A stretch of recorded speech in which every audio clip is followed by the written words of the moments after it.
Каваць усё тое, што адбылося, што набалела, ляжыць на сэрцы. І таксама тое, што нам спадабалася апошнімі днямі. Усім гэтым мы з вамі з задавальненнем падзелімся ў нашай сённяшняй праграме.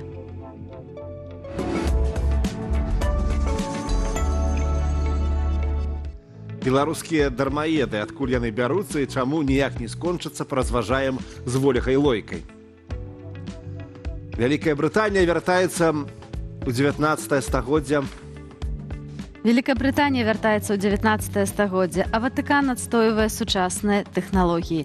Наш адмысловы дайджэст сабраў цікавыя навіны з усяго свету.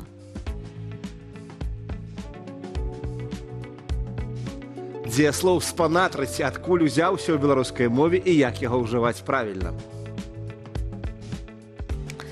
Хто вызваляе палітзняволеных? Трамп, беларускія дэмакратычныя сілы ці Лукашенка? І калі варта чакаць усіх на волі?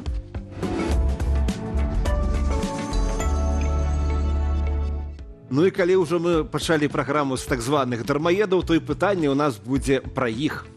Ці вось сустракалі вы сапраўдных дармаедаў? Што значыць дармаеды? Хто тут есть задарма? Я ведаю, што дармовы сыр толькі ў мышалоўцы. Увогуле, гэтыя дармаеды ці існуюць яны сёння? Ці гэта сучаснае слово, ці пора яго ўжо проста забыць, як нейкі савецкую прыдумку? Ну, мне шчыра скажу, не падабаецца. Але можна падысці да гэтага пытання з іншага боку. Напішыце абавязкова ў вашых каментарах пад нашай трансляцыі, ці проста знайсці працу ў вашым горадзе, ці ў вашай вёсцы. Пішыце, каментуйце, і ці, напрыклад, вы сутыкнуліся ці ў вашай сям'і вось з гэтым набалеўшым пытаннем пра так званых дармаедаў. Нам не падабаецца, але мы абмяркуем. Так, і мы зараз разбяромся, адкуль узялося гэта паняцце ўвогуле такое беларускія дармаеды.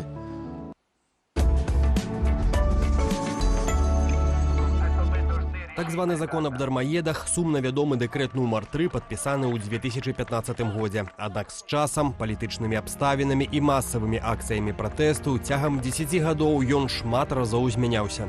Дармаеды для ўлады – гэта тыя, хто нібыта не працуе, не плаціць падаткаў, не ўдзельнічае ў грашовых узносах у сацыяльныя фонды. Іх уключаюць у спецыяльную базу незанятых у эканоміцы. Асноўная ідэя – прымусіць людзей удзельнічаць у эканоміцы, працаваць або рабіць пэўныя выплаты. Што рабіць, каб не быць дармаедам? Прадпрымальнікі мусяць плаціць падаходны падатак. Вызваляе ад так званага дармаедства здача ў арэнду нерухомасці і машынамесцаў пры аплаце падаходнага падатку з такога даходу. Могуць быць спакойнымі і тыя, хто займаецца раслінаводствам або жывёлагадоўляй на сваім зямельным участку, аднак па-за межамі Менску і абласных цэнтраў, а таксама адвакаты, натарыусы, уладальнікі аграэкасядзібаў, рамеснікі, сезонныя і творчыя работнікі, спартоўцы нацыянальных і зборных камандаў, святары, а таксама жанчыны, якія выхоўваюць дзіця ва ўзросце да 7 гадоў або 3 і больш непаўналетніх дзяцей. А вось зрабіцца так званым дармаедам даволі проста. Дастаткова выехаць за мяжу болей чым на 30 дзён у квартал. Самая вядомая з захада ўздзеяння на беларусаў – аплата дармаедамі долі камуналкі за поўны кошт. Як праверыць, ці ёсць вы ў базе дармаедаў? Для гэтага трэба звярнуцца ў адпаведную камісію паводле месца рэгістрацыі. Гэта можна зрабіць праз тэлефон ці пісьмова. Таксама можна паглядзець інфармацыю на адзіным партале электронных паслуг. Аднак улічыце, з-за мяжы гэты сайт адкрыць не ўдасца.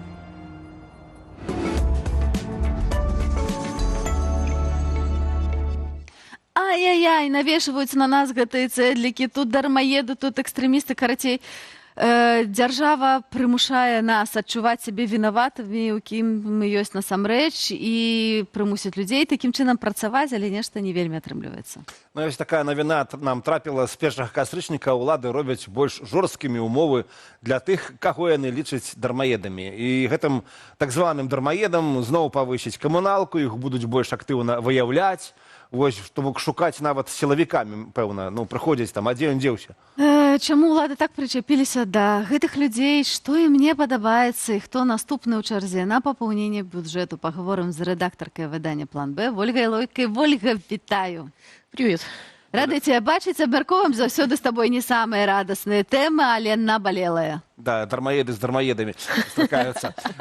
Ну, а на самой справе, адкуль гэта ўзялося? Вось, якія дармаеды ўвогуле? Што это за такое? І чаму яны, самае галоўнае, ніяк не закончацца? Ўжо першы дармаедскі дэкрэт выклікаў пратэсты нават у Мінску. Людзі выйшлі на вуліцы, казалі, нема дармаедаў. А тут так оно все накручивается.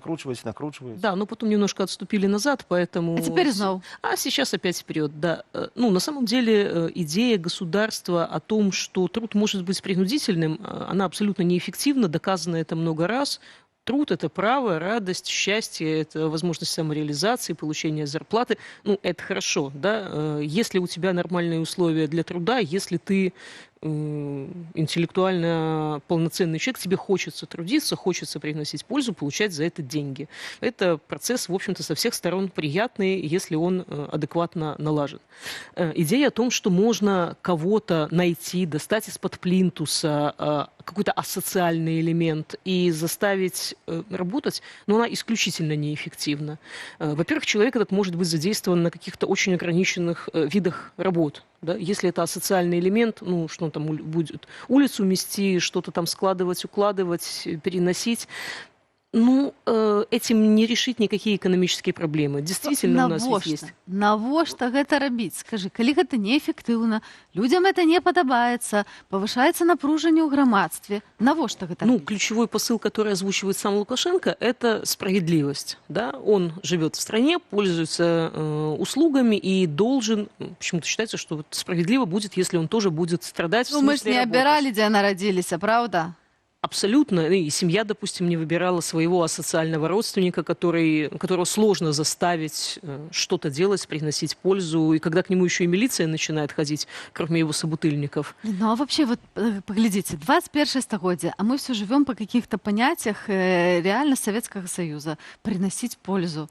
Нигде в свете, кроме социалистичных краинов, такого уже нема. И мы говорим, что нам надо увеличивать производительность труда. Нам надо, чтобы человек производил много, чтобы там на заводе было 100 человек, но работали они классно и замещали там 5000, которые работали в советские времена. Но нет, нам надо обязательно на этот завод притащить вот этих всех асоциальных, не желающих работать людей, для того, чтобы у нас опять производительность снизилась. И Лукашенко нам всем говорил, что надо, значит, вам в 5 раз увеличить. А еще идеологов туда принести. Обязательно. Вот Ну, это дармоеды сапраўдныя. Абсолютно, да. Яны ж яшчэ лічаць дармаедамі вось усіх тых, хто пасля пратэсту 20-го года з'ехаў з Беларусі, як бы, ну, не лічыцца занятым у эканоміцы. Вось гэта, напэўна, самае дакладнае такое азначэнне. Ну, не занятыя ў эканоміцы людзі, беларускай эканоміцы, яны занятыя недзе там, ага, значыць, хай яны там будуць, раз яны тут не плацяць, будем лічыць іх тут дармаедамі. Ну, таксама, по-моему, дикунство полное. При этом, если такой тунеядец, к примеру, уехал, ну, не в спешке, а просто выехал и, допустим, сдает свою квартиру, то он не тунеядец, потому что он сдает свою квартиру. Ну, мы сами запутались уже в этой справедливости, несправедливости и так далее. Фактически, если мы хотим дать льготу на коммунальные услуги, то надо давать именно льготу на коммунальные услуги тому, кто в ней нуждается.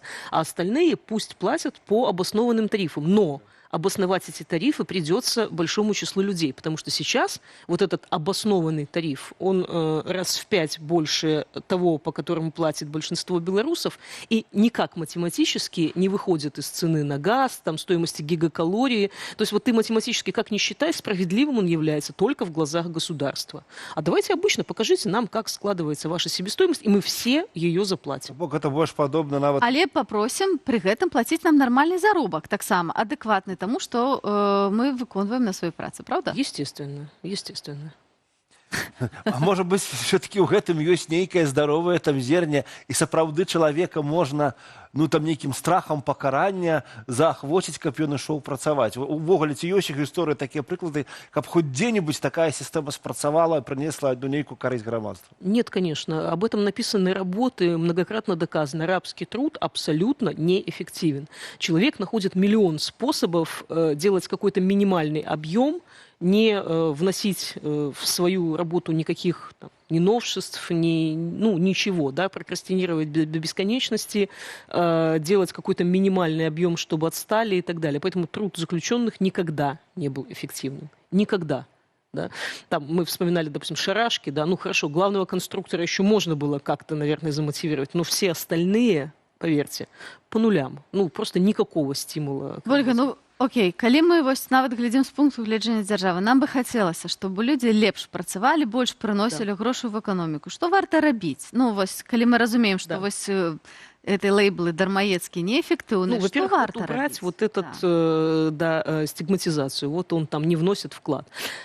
Посмотреть, какие у нас есть. Допустим, у нас есть ограниченное число белорусов. Да? Ну, посмотреть, во-первых, вот на эти 500-800 тысяч, которые уехали из страны. Возможно, кто-то из них готов был бы вернуться в нормальных условиях, без вот этих ползаний на колени, без всего такого. Да? Во-вторых, посмотреть из имеющихся белорусов. Мы пакистанцев пока не будем брать и мигрантов, а мы возьмем имеющихся белорусов. Да? Пенсионеров государство задействовало достаточно ловко, сняло ограничения на выплату им пенсии, сделала систему справедливой. Если я заработал пенсию, я ее получаю. Если я при этом еще и работаю, я получаю зарплату. Это честно. Да? Есть еще разные категории населения. К примеру, женщины, сидящие в декретном отпуске до 3 лет. Если им создать условия, многие были бы готовы отдавать, по примеру западных стран, детей раньше в ясли и активнее вовлекаться в трудовую деятельность. Потому что молодым семьям нужны деньги. Людям нужно заработать на отпуск, на квартиру и так далее. Многие после года-полутора готовы ребенка, допустим, на несколько часов в день отдавать в сад и работать. Да? Больше, что зараз гэта просто шмат есть праца онлайн, нават легко что-то знайсці, правда? Абсолютно. Но для этого надо создавать стимулы. Да? К примеру, если бы рядом были симпатичные частные ясли, куда можно свою кровиночку отдать на 4 часа в день в хорошие условия с небольшим количеством детей, многие мамы сказали бы, что мы вот очень хотели бы этого. Вот я ведаю, что в Великобритании, например, ясли, яны вельмі дарагія. Дазволіць іх сабе могуць, нават і там, дзе двое бацькоў працуюць, для іх это пад пытаннем, то бок, у розных краінах эта сістэма працуе вельмі по-рознаму, але мы разумеем, што калі ты хочаш стымулировать асабліва эканамічную актыўнасць жанчыну, ты мусіш ствараць магчымасці, каб дзеці былі ўладкаваныя. Садочки, яселькі, школы, каб гэта абсолютно сістэма разные формы, чтобы можно было отдавать на несколько часов, почти на полный день, чтобы, есть в конце концов люди, которые до сих пор работают сменами, чтобы у них была возможность оставлять, возможно, на какой-то продленный день детей. Это важно, и это очень активно вовлекает. К тому же вот мы говорим, что часто бывает это очень дорого, но иногда есть льгота, допустим, когда оба родителя работают, когда ребенок в яслях для того, чтобы папа и мама работали, и государство это поощряет, и, допустим, там дофинансование какое-то используют. Польша такая это сістэма, работает. здаецца, працуе, калі там некому з нават родзічаў могуць дзяржава бабушки, дае бабушкины вот эти деньги, которые бабушка могут можа глядзець дзіцёнка за очень неплохую доплату от государства. И я думаю, что многие бабушки почувствовали бы себя не просто там бесплатной домработницей для семьи, а важным, нужным человеком, который государство отметило как важного, нужного и доплачивает ему деньги. Ольга, а вось калі паглядзець на гэта пытанне яшчэ з іншага боку, бо можа быць гэта такі захад спрабаваць перакрыць пэўную шэрую схему, калі людзі працуюць проста нелегальна, не плацяць падаткі. Ці сапраўды гэта можа быць для этого есть комитет госконтроля, для этого же точно не нужны рейды, допустим, милиционеров по домам или вызывание, или вызывание повесткой не в рамках уголовного или административного дела, а просто на профилактическую беседу. Вот. Тоже это важная часть работы. Действительно, может быть, кто-то там не знает, как искать работу, кто-то давно не работал. Но вот нынешние изменения, они не кажутся справедливыми точно, потому что когда в семье, допустим, один человек давно не занят в экономике, к примеру, там квартира оформлена на главу семьи, который давно не работает, у него там жена, дети, все работают, все заняты, учатся и так далее. И сейчас наказывают именно их, потому что квартплата будет по тунеядскому тарифу для всех. Да, просто потому, что когда-то там у него наследственная эта квартира, оформленная на него, это не кажется справедливым. Никак. Люди и так тянут на себе этого человека, страдают из-за него. Возможно, там может иметь место и домашнее насилие, потому что от таких людей целые группы проблем. Вот. Но в итоге они получают от государства помощь в виде полного тарифа. Ось гэта змаганне з дармаедамі так званымі, з людзьмі занятымі, незанятымі, ці нелегальна занятымі, ці ўвогуле не занятымі эканоміцы. Що гэта змаганне выглядае асабліва дзіка на тле тых захадаў, которые, напрыклад, у краінах Европы много прымаюцца. Там где-то скарачаецца працоўны тыдзень, в некаторых краінах існуе гарантаваны так званы доход. Ты не хочаш працаваць, атрымліваеш пэўныя грошы з бюджэта, і ты можаш іх траціць там на сваё жыллё, можаш займацца самарэалізацыяй. Чаму беларусі гэтага не робяць? Ну, мы еще на другой стадии развития, да, мы еще косплеим Советский Союз. Нам важно, чтобы была вот эта так называемая справедливость. Мне кажется, слово «справедливость» уже дискредитировано полностью, да? В краине, где не до законов, справедливость. Абсолютно, потому что это какая-то произвольная моя хотелка, которую я считаю вот правильным. Я считаю, что правильным, что, допустим, все страдали на работе. У них работа – это страдание. Ну, у многих работа – это радость. Это место, куда мы идем с удовольствием. Ну, сейчас можно иметь разную работу. Можно работать онлайн, можно работать творчески, можно что-то продавать. Многие люди уже нашли себе работу не с 9 до 6 и со страданием и ожиданием субботы, а потом отпуска, а реализуются на работе, получают за это деньги, да? Ну, или работают какой-то минимальный промежуток времени, чтобы обеспечить себе минимальное существование, а в остальное время живут свою нормальную жизнь. Работа – это не страдание. Вольга, напрыканцы нашай размовы некалькі парадаў нашим гледачам, якія занепакоіліся гэтай тэмай, думаюць, ой, зараз нас тут запишуць, будуць хадзіць это все сілавікі, там нас праверяць, повесткі прыносяць. Што рабіць? Ці ёсць нейкія хітрыкі, як можно обойти систему? Ну, дело в том, что большинство благополучных тунеядцев, они уже благополучно обошли это. Да? Кто-то там сидит или ухаживает за ребенком до 7 лет, кто-то сдает недвижимость, квартиру, да, почему это не делает его тунеядцем, я не очень понимаю. Ну, вот вклад в экономику он вносит. То есть благополучные тунеядцы, они находят способ обычно это избежать. Ну, или в конце концов устраиваются на какую-то минимальную ставку. Проблема вот в этих асоциальных тунеядцах, им сложно что-то посоветовать. Ну, от них и так много проблем, и надо вкладывать деньги в то, чтобы решать эти проблемы, потому что ведь они создают напряжение и в семье, и в обществе, и в своем подъезде, и везде. Бо гэта зусім іншая сацыяльная палітыка, сацыяльная рэабілітацыя і як бы інкарпорацыя ў грамадства гэтых людзей, так, каб яны себе таксама лепей. Всем надо готовиться к тому, что фактически все будут платить по одному тарифу. Вот вопрос заставить государство обосновать этот тариф, если именно его оно считает обоснованным. Дзякуй вялікі, Вольга, Лойка, з самай раніцы абмеркавалі мы з сабой такую гарачую тэму. Мы не згодныя з гэтым стыгматызацыяй дармаедскай, але тым не менш разумеем, шаноўныя сябры, што трэба быць асцярожнымі і што менавіта зараз вельмі актывізуюцца розныя службы, сацыяльныя і не толькі, якія будуць пільна за гэтым сачыць, таму будьце уважлівыя. Я подумал про то, что некоторые силовики сами еще тыя дармоеды, а приходят яны с дармоедами змахаться.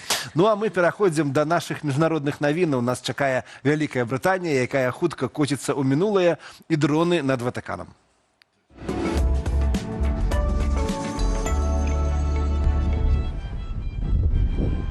Англійскі Бат, горад, дзе калісьці жыла Джейн Остэн, на 10 дзён вярнуўся ў эпоху рэгенства. Тысяча прыхільнікаў пісьменніцы ў строях 19 стагоддзя запоўнілі вуліцы, ператвараючы горад у жывую дэкарацыю ейных раманаў.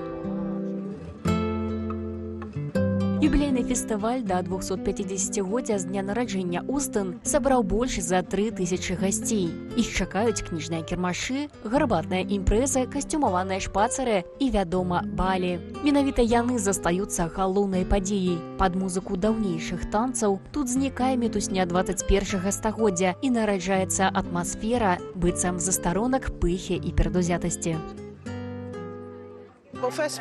Найперш мы спадзяёмся, што людзям гэта прынясе задавальненне. Гэта момант радасці для ўсіх, хто бярэ ўдзел. Людзі адчуваюць, што яны сярод блізкіх па духу. Мы ведаем ад дырэктара фестывалю, што на гэтых шпацарах людзі знаёмяцца, бавяць разам выходныя, а потым вяртаюцца з году ў год, застаюцца ў кантакце. Гэта вялікая сацыяльная падзея, як гэта было і ў час Джейн Остэн. Цудоўны спосаб сустрэцца і аб'яднацца з іншымі прыхільнікамі.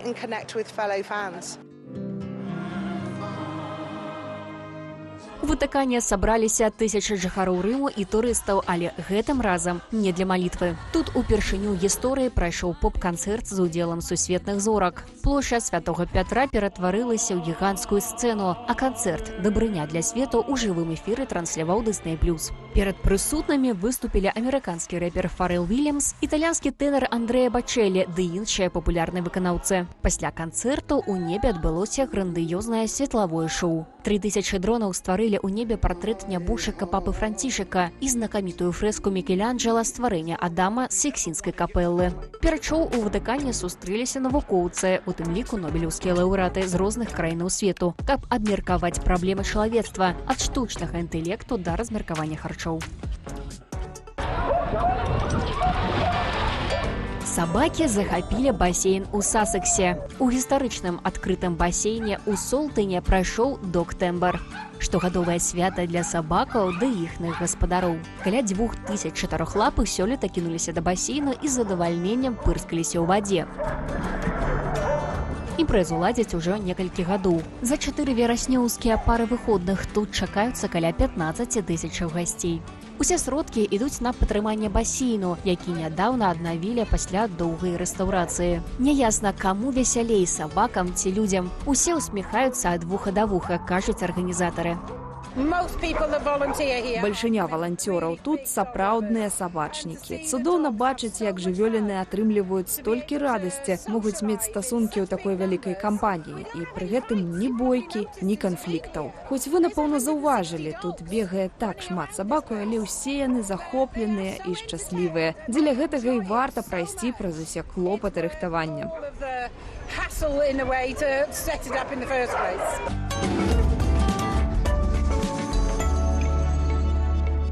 Да, вот я подумал, глядячи на війну про дронов у Ватикані, якое абсолютно рознае значэнне можа такое нейтральнае слово атрымліваць. Вось дрон у Ватикані класна, а дрон на мяжы там Польшчы не вельмі, да.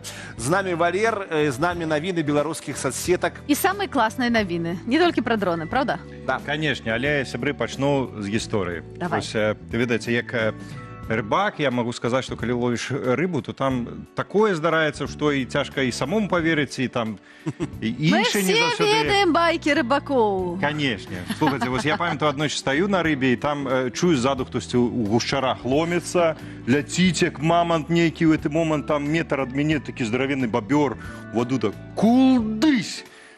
Ну, я перапалохаўся страшна. І вось таму, дарэчы, я цалкам разумею эмоцыі Сергея Спружан, які лавіў сабе спакойна рыбу на мухаўцы. Клас. І нікога не чапаў. І давайте разам зірнем, што ён неспадзявана пабачыў.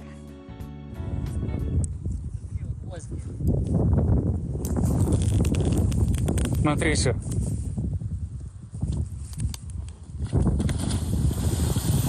Офигеть! Вот это да! Блин, прямой трансляции попалось. Невероятно. Самая радасць ад таго, што ў прамую трансляцыю трапіў лось. Так што, дарагі сябры, калі вы хочаце трапіць у прамую трансляцыю, пішыце пра нашыя каментары, мы пачытаем, Валера пачытае. Скажите про своих лосёў. Дарэчы, атрымліваецца, Сергей мой падвойны калега, тому што таксама і блогер. Ну, я адразу толькі дадам, што бывае, што вось як ласі забягаюць, ты толькі закінуў вуды, а забягаюць, хтосьці там кампанія прыехала паплаваць, і яны табе пад самыя твае вуды, вось як гэтыя ласі. Ай, Ну, добра, ай-яй-яй. добра. А-та-та. Ад нашага рыбацкага болю давайте вось прапаноўваю вам цэлую тону ностальгіі. Жыхар Бабруйску, Рыгор, запрасіў у вёску свайго дзяцінства ўсіх ахвотнікаў пабываць на самай сапраўднай вясковай дыскатэцы. О, гэта... Ну і ў выніку там на запрашэнне адгукнуліся людзі з самых розных куткоў Беларусі, уяўляеце? Ну, і Клас! што праўда, там вось таксама адзнака сучаснасці ў Беларусі. Некаторыя каментатары пазней занепакоіліся, ці было гэтае масавае мерапрыемства санкцыянаванае ўладамі. І на гэта адзін з удзельнікаў дыскатэкі напісаў, што, маўляў, мы ўсе прыехалі капаць бульбу. А тое, што вы бачыце, гэта мы са сваякамі крыху адпачылі. Ну і Ось правильно. такое. Вот так, бульба завжди виротує. Як вам, до речі, сябри, ці былі ви на вяскових дискотеках? Ага. Я, Ну, до не речі, тільки- на Вязковій не була тільки у городній у клетці. Пам'ятаєш таку? Ну, это Особна історія. особна історія. Я бываў на вясковай дыскатэцы, зразумела ж, тончылі, танчылі пад розныя там ласкавы май, форумы і так далее. Але самае цікавае было пайсці ў якую-небудзь іншую. Технологія, яка, до речі, хтось недавно привез. Бачу гэту новину про Я бачив, технологію. вирішив не брати нам, А, ще, правильно. нам своїх білоруських технологій хапає. Тим часом у Менськім зоопарку здарилася шокувальна історія. Там два мужчини на підпітку почали поїти оленя кока-колой, тягать його за роги. І, що саме показальне, коментатори ось під гэтым відео, яке самі хулігани виклали в інтернет, вони одразу заподозрили, що гэтую дичину могли утворити тільки залетні гості з-за ўсходняй мяжы. Задумайтеся. Калі ж мужчынаў затрымала міліцыя, то высветлілася, што гэта жыхары Віцебскай вобласці. Вельмі сорамна. Не робім так. Господарство. Якое расчараванне, апазорылі. Всю в область на увесь свет. Давайте вот и покажем это. Ты ж меня снимай его все. Прямо с бутылки дай ему попить. Ну что Да не буду с бутылкой пить, какой-то бутылкой будешь пить. У нее же нету хлебалок у тебя. Что, блин? Что? Олень снимаешь на меня. На еще чуть-чуть. Блин. У нее, видишь, рога застрял. Что закрыло?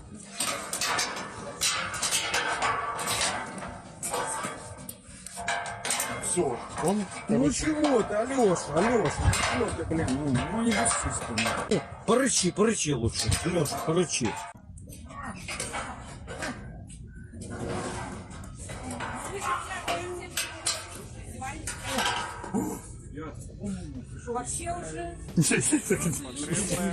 Господарство, пишите в комментариях. Некаторыя традыцыі ўжо прасочваюцца. А я думаю, цікаво, ці це були дармоєди? Ну, напевно. Я думаю, що там уже Ну а висвітлюється. хто ж яшчэ, як не яны? Дорогие сябры, а што вы думаеце наконт вось гэтага відэа, каментароў? Напішыце абавязкова у нашай трансляцыі. На якія Мы грамадскія чакаем. працы варта адправіць? Можа, якраз прыбіраць у гэтым зоопарку ў О, Менскім якраз. клас. Добра, і каб завершыць наш сённяшні агляд все-таки на пазітыўнай ноце, давайте перанесемся ў Ліду і атрымаем асалоду ад музыкі разам з адным вельмі мілым слухачом. Нам друг пришел. Ух ты! Ой, он танцует! Класс! Отлично! Класс!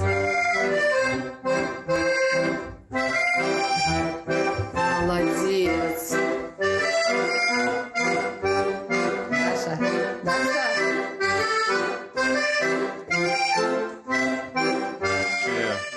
Пакуль сябры выглядзелі на гэту мілую сітуацыю, мои калегі, каляжанкі ледзьве стрымліваліся ад гэтых скокаў, таму музыка, канешне, яднае нас усіх. Абсалютна, і музыка таксама будзе ў нашай праграме, таму чакаем, глядзім. Але пакуль завершаем агляд наш соцсетак. І Валера пішыце сочыць каментары. за каментарамі. Мы там Спадзяюся, з вамі ты уже написала. Вот я, до речі, ще сьогодні каментар не написала. Я штук не ведаю, 6. Дарагі сябры, таму, калі ласачка, дапамажыце нам, напішыце каментары. Ну і, конечно, тая тэма, якую мы сёння абмяркоўваем, вось гэты дармаеды, што гэта такое, што вы думаеце на гэты конт? Ці можна знайсці працу ў вашых гарадках, вёсачках, мястэчках? Пішыце, калі ласка, пішыце. Ну што, а мы далей перадаем слова Віктору Шукіловічу з адным вельмі цікавым дзеясловам, і ён нам распавядзе ягоную гісторыю. А вы ведаеце гэткае беларускае слоўца як спанатрыць? Калі ведаеце, то я раю вам ужываць яго часцей. Калі ж не чулі пра яго, то варта вывучыць.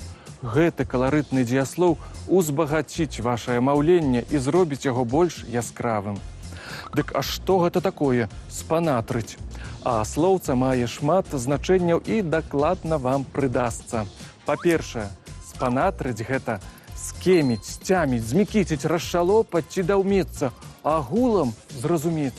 Я даўно спанатрыў, як важна самаўдасканальвацца. Па-другое, спанатрыць гэта і набыць, прыдбаць. Тэкля спанатрыла сабе новыя чаравічкі. А я не ведаю, што спанатрыць сябру на дзень нараджэння. Па-трэцяе, гэты дзеяслоў можа абазначаць і прывыкнуць, прызвычаіцца, унадзіцца нешта рабіць. Да прыкладу, мышы спанатрылі лазіць у камору па семачкі, а я спанатрыў купляць свежыя булачкі кожнага ранку.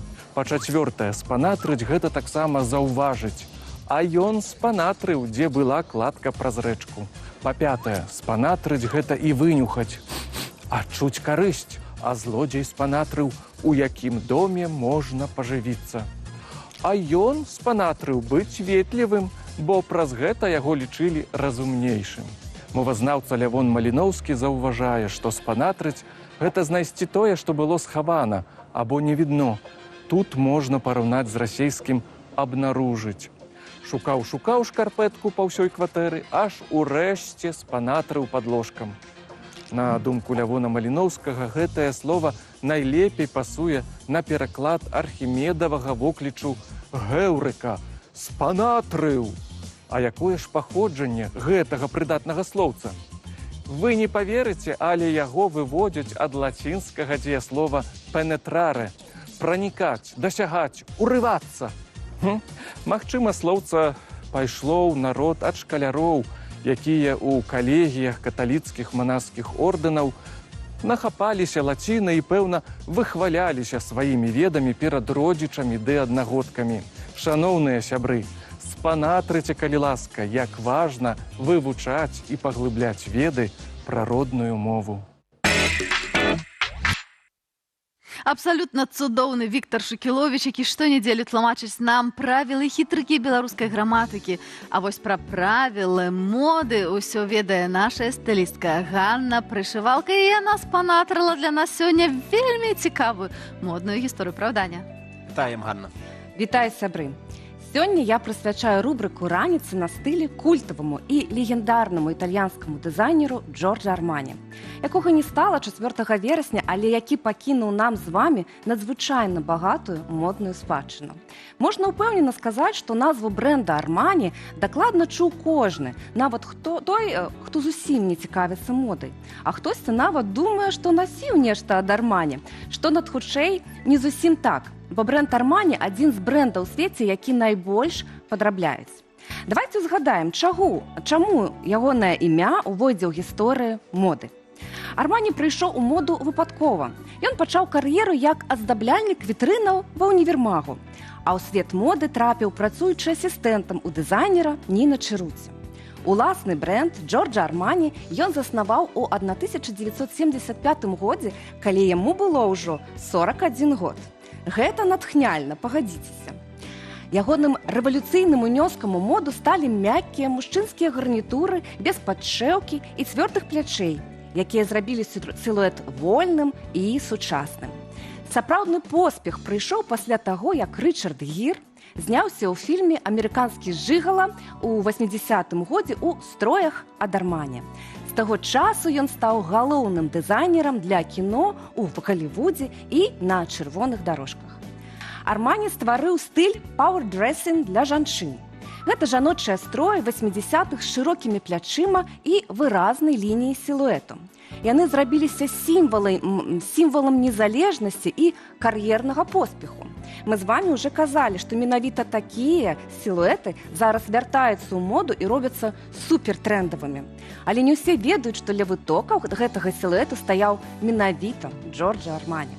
Армані папулярызаваў мінімалізм, зрабіў элегантнасць простай, адмовіўся ад яркага дэкору і мноства дэталей, прапанаваўшы спакойныя формы і нейтральныя колеры.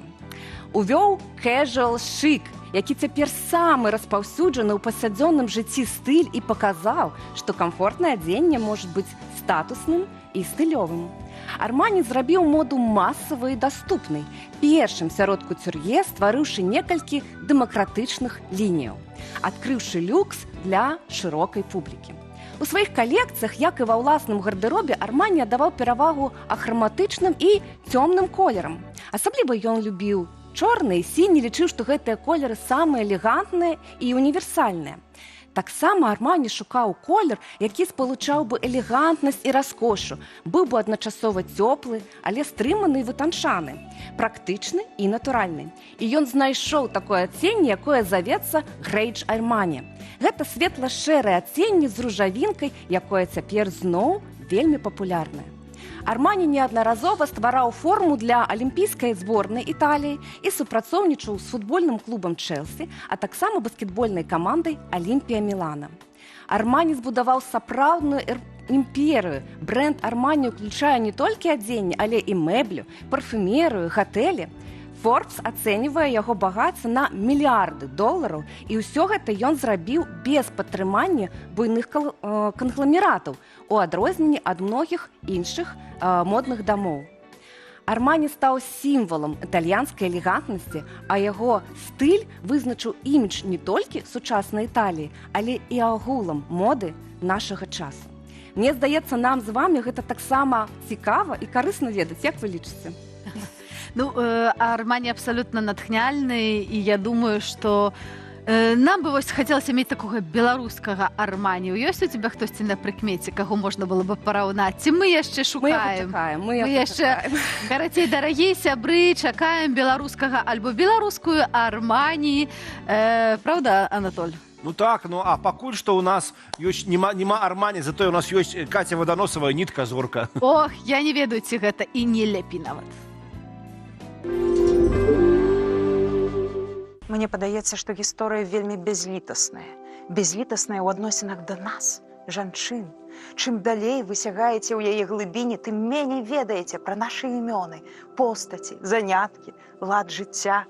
Гісторыкі напішуць сотні кніг пра майго мужа, Паўла Яна Сапегу, але ніводнай пра мяне. Мне падаецца, што гэта страшэнна несправядліва. І сёння я магу выправіць гэты перакос.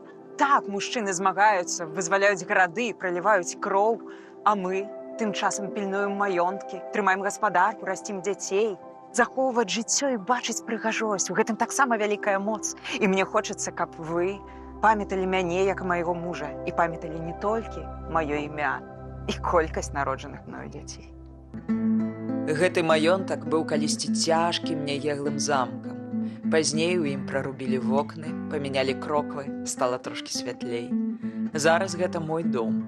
Я напаўняла яго музыкай, кнігамі, грала на віоле, лютні, спявала псальмы і мадрыгалы. Часам вельмі хацелася адчуць шчасце, як у юнацтве. І я цішком, каб не бачылі дзеці ды слугі, магла танчыць сама па сабе. Не дзеля балявання, а з унутранага памкнення. Куранта, гальярда, сарабанда, пагамошка.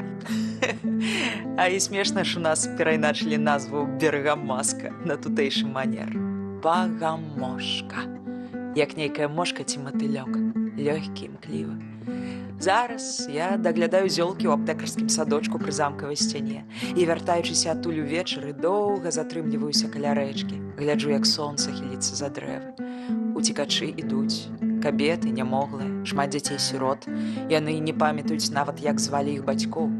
Дзякуй Богу, бліжэйшы манастыр пакуль цэлы, там дапамагаюць даць рады. Пакуль не разрабавалі Вільню, горадню, Наваградак, можна было пісаць туды сяброўкам. А цяпер можна збіраць зёлкавыя рэцэпты, дапамагаць мясцовай капліцы і часам нават самой чытаць з псалтыра падчас службаў, калі святар хварэе.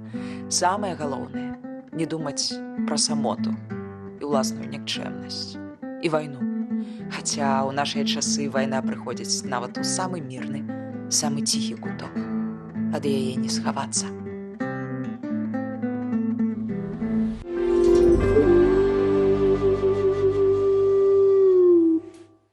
Это был невеличкий тизер новой серии «Нитки зорки» с Катей Ваданосовой в новом сезоне в «Сцяж на Белсаце». Закликаю вас глядеть. Это абсолютно шедевральная, я думаю, программа, якая ёсць, якую могуць пазаздросціць нам просто ўсе тэлебачанні. А зараз нагадаю, што вы глядзіце раніцу з Белсаном. Мы з вами абмяркоўваем важныя падзеі апошняга тыдня. І вось пра што прапановую пагаварыць зараз. Літаральна некалькі дзён таму я сама пісала лісты прэзідэнту Трампу, Наўседзе, Каралю Навроцкаму, міністру Сікорскому, дзякуючы за тое, што нашы калегі з Белсату былі звольненыя з турмаў Лукашэнкі. Ну і вось у публічнай прасторы, у соцсетках усё часцей мы чуем такое меркаванне, маўляў, прыйшоў Трамп, тут всех павызваляў, а Ціхановская нічого не робіць, беларускі дымсілы ні на што не ўплываюць. І з гэтай нагоды мы пабачылі вельмі натхняльны пост у Розы Турарбекавай, правда? Да, і сёння спадарня Роза Турарбекава, паліталагіня. У нас у праграме мы запрасілі адмыслова, каб абмеркаваць гэтую тэму. Добрай раніцы, вітаем вас, спадарня Роза. Добрый день, доброй раніцы, спадарня Роза. Ну, вось, як вы адносіце да той думкі, што вось прыйшоў Трамп, усіх вызваліў, толькі дзякуючы Трампу гэта ўсё адбылося. І ці ўсё-такі дэмакратычныя сілы Беларусі граюць пэўную ролю, якая гэта роля вось у працэсе вызвалення нашых сяброў, нашых калег, нашых дарагіх беларускіх людзей, которые аказаліся ў засенках Лукашэнкі?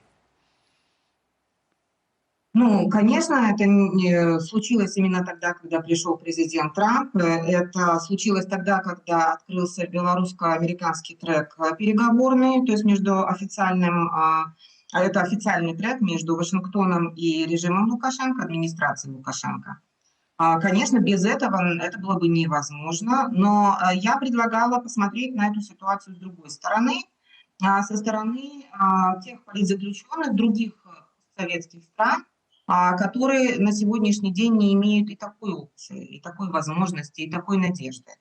И в этом отношении я задалась вопросом о том, почему вообще в принципе стало возможным, что белорусские политзаключенные стали приоритетом в переговорах, по крайней мере, из той видимой части переговоров, которую мы видим, которая нам доступна.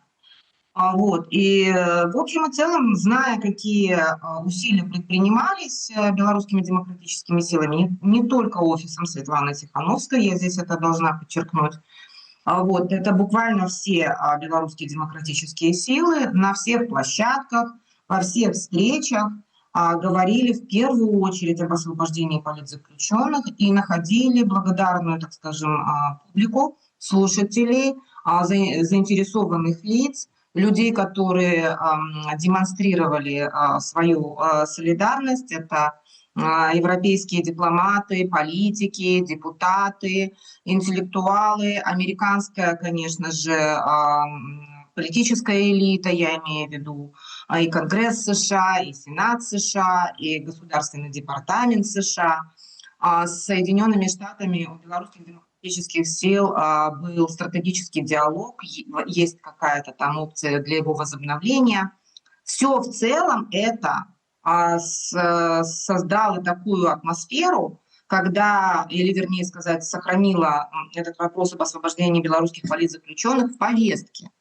И тогда, когда наступил удачный или удобный, да, момент, они были вставлены буквально в повестку переговорную.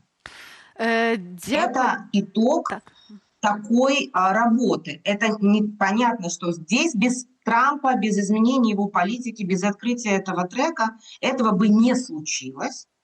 Но надо разбирать это все, как бы, когда мы с вами буквально анализируем, разбираем на составные части, да, весь этот процесс, то становится понятным, что это стало еще и возможным благодаря сохранению в повестке этого вопроса. То бок зараз мы з вами разбіраем, як працуе сучасная палітыка фактычна.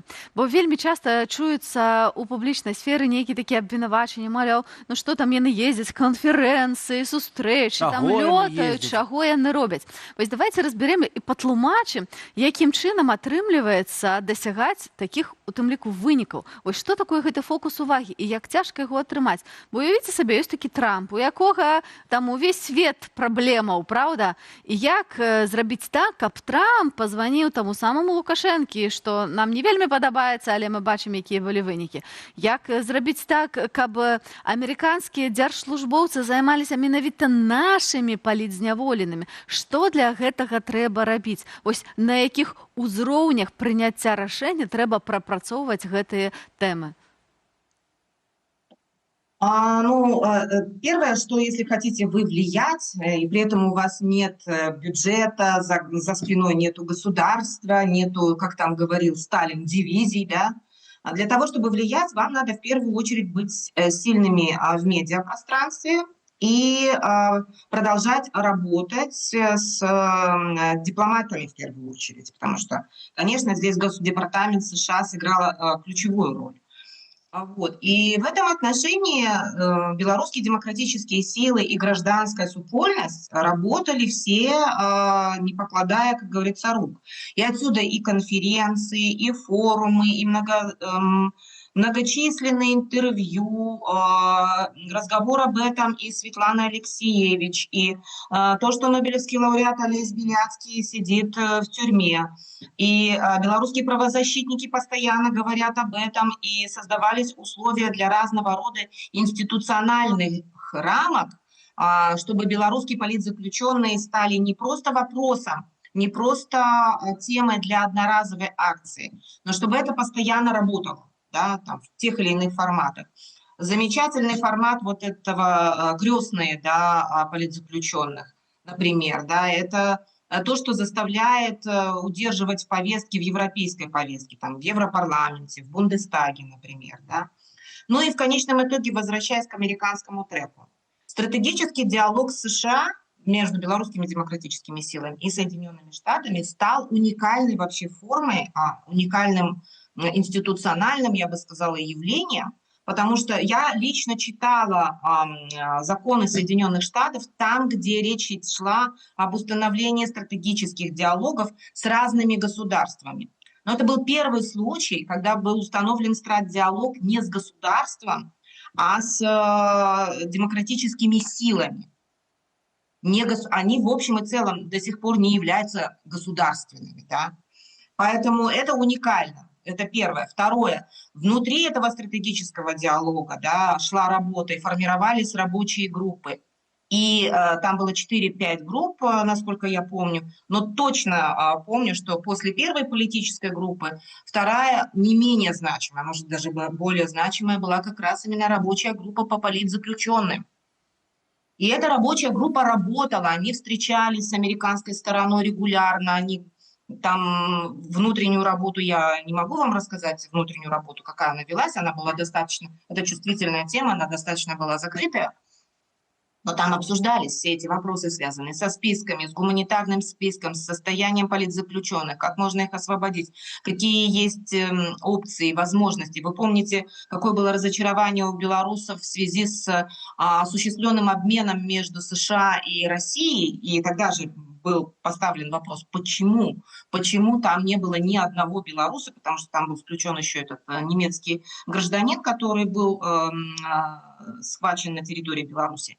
И вот эта вся эта предыстория буквально, да, вот эта вся предыстория и стала основанием для появления этого вопроса в речи Трампа и в его дописах, и, конечно, в его вот этом звонке. Потому что, как вы знаете, государственным секретарем США является Марк Рубио, друг демократической Беларуси. Одним из авторов он является «Беларусь Democracy Act», я имею в виду проекта от республиканской партии, который знает лично Светлану Тихановскую, по-моему, встречался несколько раз. Это все вместе складывается. Здесь один элемент убери, и, возможно, встал бы вопрос о том, что этот вопрос бы и не дошел бы до повестки. Одним словом... Поэтому про говорильню, я просто добавлю, про эту говорильню, про конференции, форумы и так далее. Говорят те, кто не понимает, что это тоже является политическим капиталом. Ну, сапраўды, гэта вельмі вялікае дасягненне, што Беларусь, которая недзе там далёка знаходзіцца ад Амерыкі, ад цэнтра сённяшняй сілы, там цэнтра прыняцця палітычных рашэнняў, гэта Беларусь застаецца ў фокусе з усімі сваімі праблемамі, і праблемы палітвязяў не проста яны там абмяркоўваюцца, а сапраўды людзей вызваляюць. Вось як вы думаеце, ці можна чакаць вызвалення ўсіх астатніх? Яшчэ там больш за 1000 чалавек сядзіць у турме, і новых бяруць, і ўвогуле што трэба зрабіць, што павінна зрабіць, што павінна адбыцца, каб Лукашенко ўсіх вызваліў? Я яшчэ толькі дадам, што можна зрабіць, каб Еўропа была больш актыўнай у гэтым працэсе, бо пакуль мы бачым, што гэта перадусім ініцыятыва Злучаных Штатаў Амерыкі. Ну, Европе тогда менять надо стратегию на ту стратегию, которая у Соединенных Штатов, значит, это начинать переговоры с Лукашенко. Европа на сегодняшний день занимает достаточно жесткую позицию, в первую очередь позицию, связанную с давлением, принятием санкций. Поэтому пока тут одно исключает другое. Вот, я бы сказала так. Возможно, в будущем мы с вами увидим начало какого-то переговорного процесса. Я думаю, что европейцы начнут этот переговорный процесс тогда, когда увидят реальные позитивные результаты с точки зрения безопасности, именно по вопросам безопасности. Потому что для Европы в первую очередь вопрос безопасности, в том числе и то, что творится на границе между странами Европейского Союза и Беларусью, это вопрос номер один. Вот, скажем, это вот эта часть вопроса. Что касается освобождения. Да, освобождение не исключает остановление репрессий. Вот, и это, наверное, самая большая головная боль. Отпустит или нет, будет ли отпускать? Да, будет. Будет ли хватать? Да, будет. Почему? Потому что пока на сегодняшний день мы с вами не видим изменения репрессивной политики.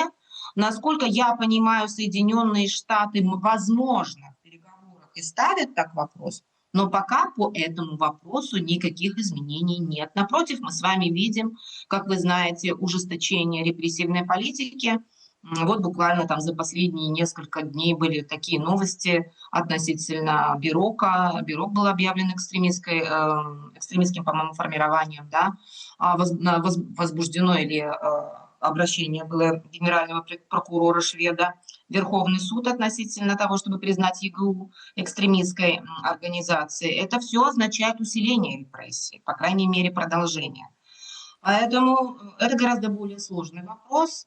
И далее уже, как говорится, моя спекуляция. С моей точки зрения, остановка репрессий при Лукашенко это крайне сложная ситуация.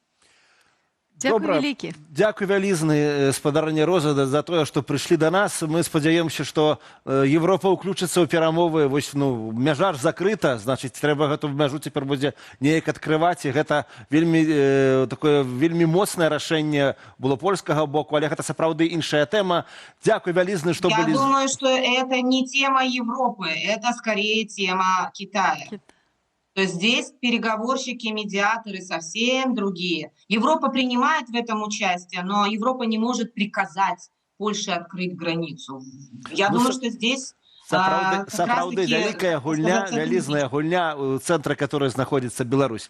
Разам з намі была палітолог Роза Турарбекова. Мы абмяркоўвалі, ці з'яўляюцца эфектыўнымі дзеянні дэмакратычных сілаў у кірунку вызвалення палітвязню. Як мы бачым, яны эфектыўныя. Трамп працуе, дэмакратычныя сілы працуюць, і палітвязні выходзяць на волю. Гэта самае галоўнае. Але рэпрэсіі не спыняюцца, і таму вось ад таго, што адбываецца зараз, мы пераходзім да палітычнай гісторыі, таму што розныя вось гэтай саюзы на нашай шахматнай дошцы мы ўжо праходзілі, і разам з вами вывучаем супольную беларуска-польскую гісторыю, спадчыну, разам з нашым новым праектам, які называецца «Сармацкі вуз» і Цімохам Акудовічам.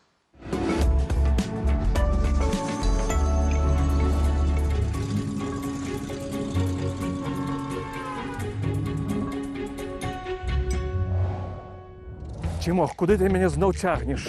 Витя, мы приезжаем на остров Ледницкий. Это один из администрацийных центров Польши с часов Мешки Першага. Что, не уже еще одна столица? Ты не поверишь, еще одна столица. Да кольки их было? Витя, головне не колькость, а якость. Востраў Ледніцкі – найбуйнейшы з 5 астравоў на возеры Ледніца. За часамі княжання Мешка Першага і Баляслава Храбрага ён быў адным з галоўных абарончых і адміністрацыйных цэнтраў Польшчы. На востраве захаваліся рэшткі гарадзішча і рэлікты найстарэйшага ў Польшчы комплексу прараманскай архітэктуры. Гэта было зручнае месца перасячэння гандлёвых шляхоў, якраз пасярэдзіне дарогі паміж Гнезна і Познанню. Таму шмат якія рашэнні ранняй польскай дзяржавы часоў Баляслава прымаліся якраз тут.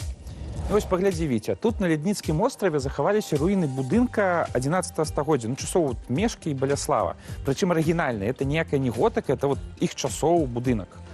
І Ледніцкі остраў – это адзін з адміністрацыйных цэнтраў, адкуль Баляслаў кіраваў у Польшчы, таксама як Гнезна і Познань. І ведаеш, як бы было чым кіраваць, таму што пасля смерці Атона імператарам Свяшчэннай Рымскай імперыі стаў Генрых, які Баляслава не любіў, ідэю прота-еўразвяза таксама не падзяляў. Еўраскептык. Ну так, еўраскептык. І пачалася вялікая вайна паміж ім і Баляславам, там яшчэ чэшскі кароль дадаўся, і карацей 15 гадоў яны валтузіліся паміж сабой, не маглі разабрацца, хто з іх мацнейшы.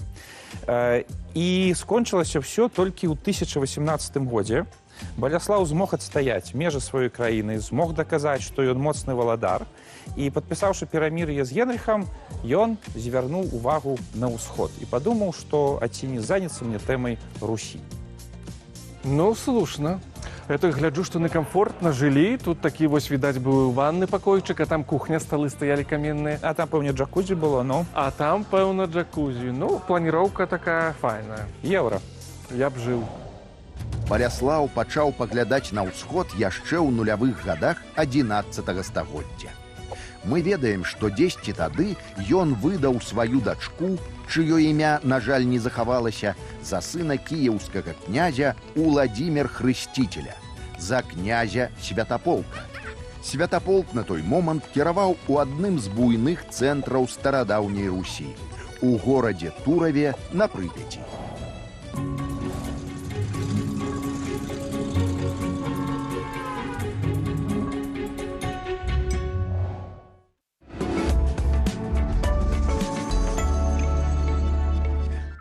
У некаторых праца, ездзяць там сабе, здымаюць штосьці, не то, што нам трэба вставаць з раніцы і чытаць каментары. Якая цяжкая праца у Валеры Руселіка. Ох, цяжка, калегі. Таму дармаедам цябе назваць нельга. Дзякуй. Хаця, если прыгледзецца, то... Ой, Анатолий, хто б ужо гаварыў? Сябры, дзякуй вялікі вам за вашу актыўнасць, за тое, што глядзіце раніцу вельмі рана. Дзякуй за ваши каментары. Мне падабаецца з вами там перапісвацца. Мы не толькі пра дармаедаў, пра многія рэчы гаворым, але такое пытанне сёння, таму вось нам пішуць. Дармаед, ён есть задарма. Дзіўна так называць звычайных людзей у краіне з вельмі слабым сацыялам. А мне вось цікава, а дзе можна задарма паесці? Ну, это... Я скажу, дзе. Давай.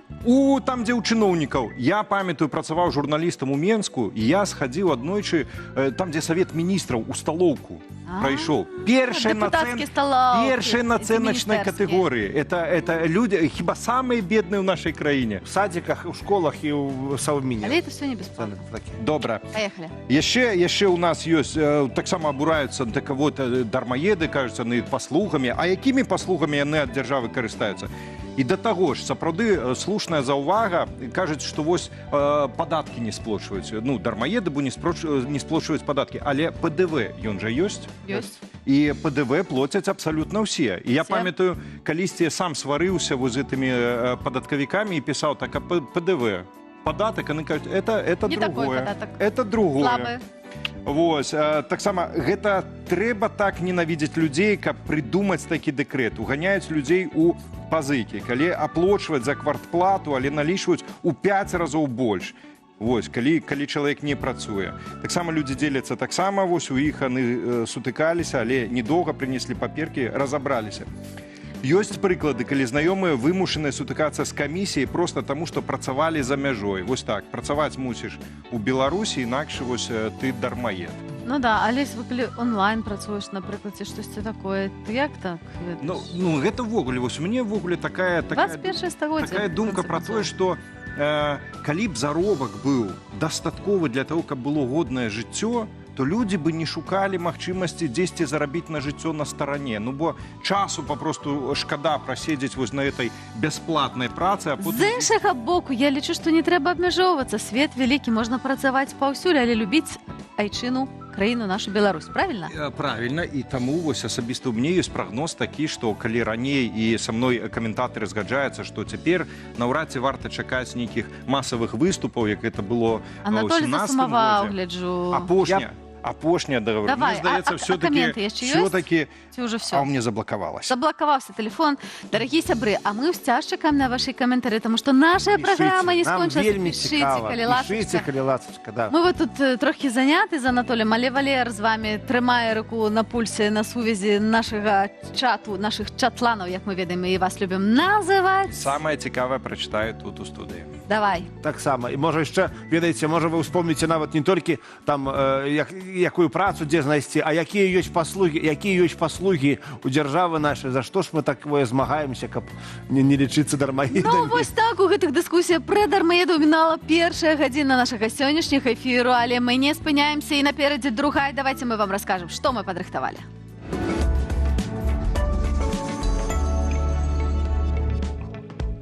Дзень народнага адзінства, дзень незалежнасці, дзень дзяржаўнага сцяга. Адкуль узяліся гэтыя святы ў беларускім календары і што насамрэч стаіць за гэтымі часам незразумелымі датамі. Як сабраць грошы на ўласны праект «Асабістая гісторыя беларускі» і карысныя парады тым, хто шукае фінансаванне. Фільмы на Белсаце, што варта паглядзець у новым сезоне, прыадкрыем таямніцы.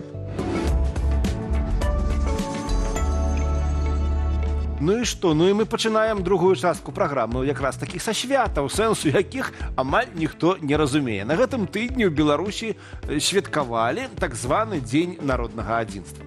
Я не ведаю, магу пагадзіцца, што ніхто не разумее. Думаю, што ўсё ж такі разумеюць, але вось гэты ажыятаж дзяржаўнай прапаганды, і на яго так беларусы, як звычайна, глядзяць, так ведаеш, так... Па-беларуску. Па-беларуску. Што яны там прыдумалі новае? Што это за свята, што это за дзень, якое там адзінства? Давайте разбірацца.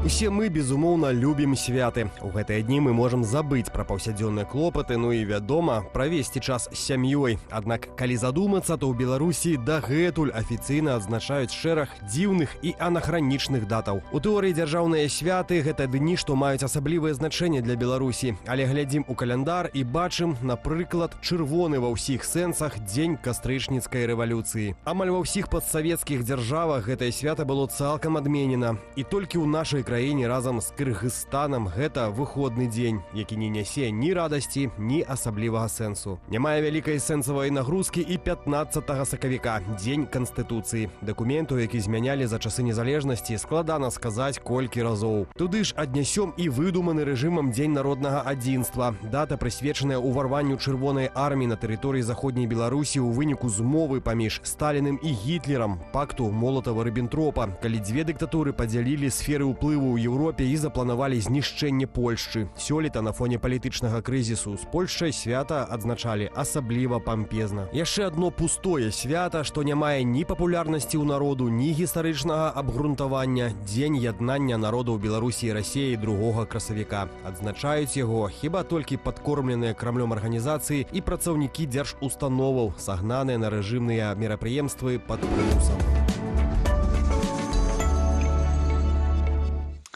Вот так вот, трохи дзіўна гэта выглядае штучна, у меня отваліўся мікрафон, але мы працягваем наш эфір.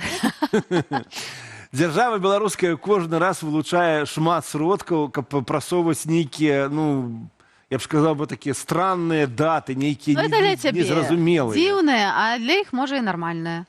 Ну, але навошта гэта робіцца і чаму менавіта такія дні былі абраныя для дзяржаўных святаў, мы паразмаўляем не абы з кім, а з філосафам, палітолагам Пятром Рудкоўскім. Пятро, вітанне.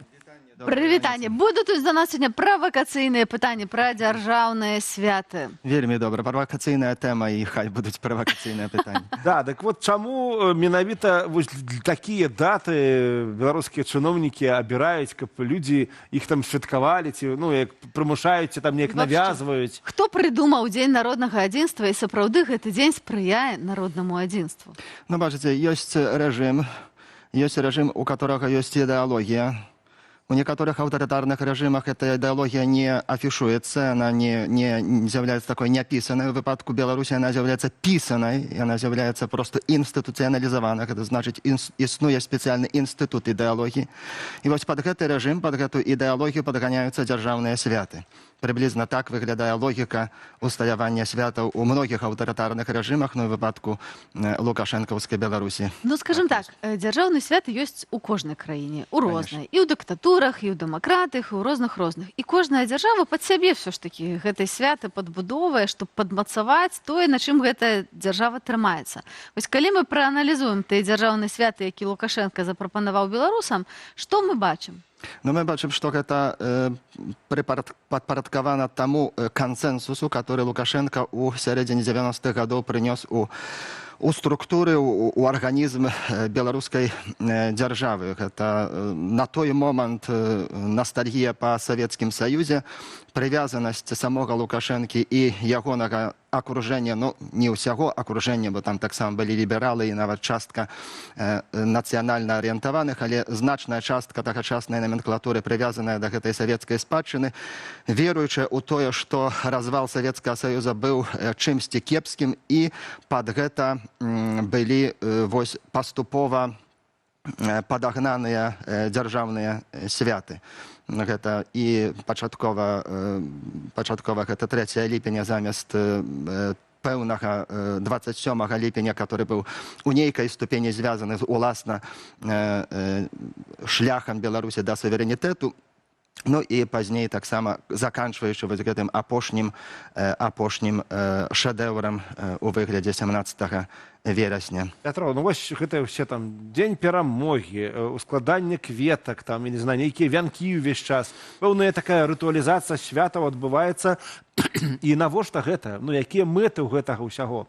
Ну, ритуалы, яны непазбежныя. Гэта і тычыцца і аўтарытарных, і дэмакратычных краінаў, тычыцца... І нічога кепскага, в прынцыпе, у рытуалах у ритуалах, само па сабе ритуалы гэта элемент, як бы, такога чалавечай цывілізацыі, можна сказаць. Іншая справа, якім чынам яны ствараюцца, якім чынам ажыццяўляюцца. Ці яны навязаныя зверху, ці яны інсцэнізаваныя зверху, ці яны маюць быць такія адналітыя,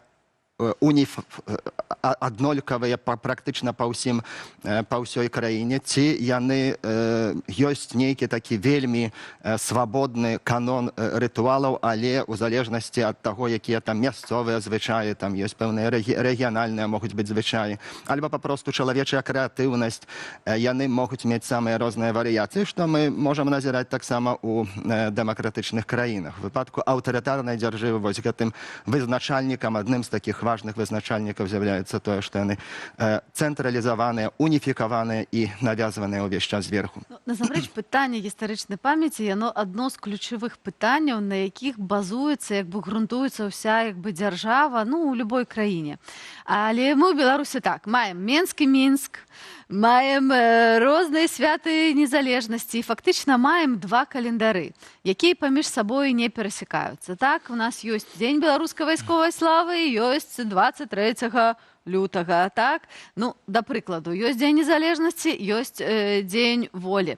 Ці дажывем мы да такіх часоў, і ці можна агулам спалучаць вось гэтыя календары, ці прынамсі уводзіць гэта? Я разумею, што, конечно, зараз можа кепскі момант на гэта, але вось так, як бы, проста да гэтага народнага адзінства сапраўды ісці. Таму што людзі ўсё ж такі, тыя святы, якія ляжаць у сэрцы, яны таксама святкуюць, а не толькі тое, што навязваецца дзяржавай. Ну, выражаць свае мары і спадзяванні гэта заўсёды своечасовы час. Я спадзяюся, што дажывем, і людзі нашага ўзросту і маладзейшая, я вельмі спадзяюся, што і старэйшага ўзросту. Вось, вядома, што гэта будзе няпросты шлях. Нават калі, вось, прыгадваю гэтыя падзеі 20-го года, пры ўсім тым, наколькі мне блізкія да сэрцу і нацыянальныя сімвалы бела-чырвона-белы сцяг і герб пагоня і беларуская мова і гэтак далей, тым не менш на тым этапе я не схільны быў усімі спосабамі прасоўваць ідэю, каб гэта адбылося вось тут і цяпер, менавіта пад гэтымі сімваламі, каб панавала вось менавіта гэтая мова, беларуская мова. Гэта тое, што лічыў задачай у выпадку, калі б тады пашанцавала адраджэнне дэмакратыі на наступныя гады, магчыма, нават дзесяцігоддзі, зыходзіў нават з таго, што, магчыма, той сімвал, тыя сімвалы, вось той узыходзячае сонца і там чырвона-зялёны сцяг, што на нейкі час ён мог бы застацца ў якасці дзяржаўнага. Ну, карацей кажучы, тут якім чынам гэты працэс будзе адбывацца, ну, хутчэй за ўсё, не раптоўна, не будзе паступова адбывацца. Все-таки вернемся до свята народного адзінства, так званага. Да? Дарэчы, ёсць яшчэ ж у них пра адно адзінство. У красавіку святкуюць адзінства народаў Беларусі і Расіі. А тут атрымліваецца дзень адзінства. Адзінства супраць палякаў. Да, супраць палякаў. Как бы там а тут вот. Як думаеце, чаму менавіта гэта дата была абраная для дня святкавання дня адзінства? Само адзінства само по сабе, ну, не кепская рэч, а вось тут трагедыя суседняга народа, напад Савецкага Саюза на Польшчу, на которую до гэтага напаў Гітлер. І вось гэта дата абрана як нешта такое класнае. І з аднаго боку яны кажуць пра адзінства, а з другога боку цалкам падзяляюць грамадства. Там вот мы сёння казалі пра лейблы дармаедаў, экстрэмістаў і так далей, там што там збеглі, там кажуць розныя іншыя рэчы, наадварот падзяляючы грамадства. Ну дзе ж тут сапраўды народнае адзінства? Ну так, но вяртаючыся да гэтых святаў, тут ёсць дзве краіны, которые святкуюць у нейкім сэнсе незалежнасць ад Польшчы, вызвалення ад Польшчы, як там называў, так называў, гэта Расія. Прабачце, забыўся гэтую дату. Карацей кажучы, вызваленне ад палякаў у 16-м, прабачце, пачатку 17 стагоддзя. Ну і у Беларусі 17 верасня тут мае іншую афарбоўку, але таксама ў нейкім сэнсе можна назваць гэта як бы такім вызваленнем, незалежнасцю ад Польшчы. Ну, гэта калі крышку такім гумарыстычным ключы казаць, але калі больш сур'ёзна, то трэба прызнаць, што выбар гэтай даты, ён з'яўляецца, прабачце, з'яўляецца даволі такім, ну, я бы сказаў, нават трапным ударам, бо гэтая дата ўнутры самой Польшчы не мае такой звязнай інтэрпрэтацыі, бо, значыць, суіснуе гэты пасыл, што несправядліва была, значыць, адарваная частка Польшчы, адначасова прысутнічае ў польскай інтэрпрэтацыі, як бы гэты установка на тое, што межы, которые усталяваліся ў выніку вось гэта, яны з'яўляюцца законнымі, не падлягаюць пытанні.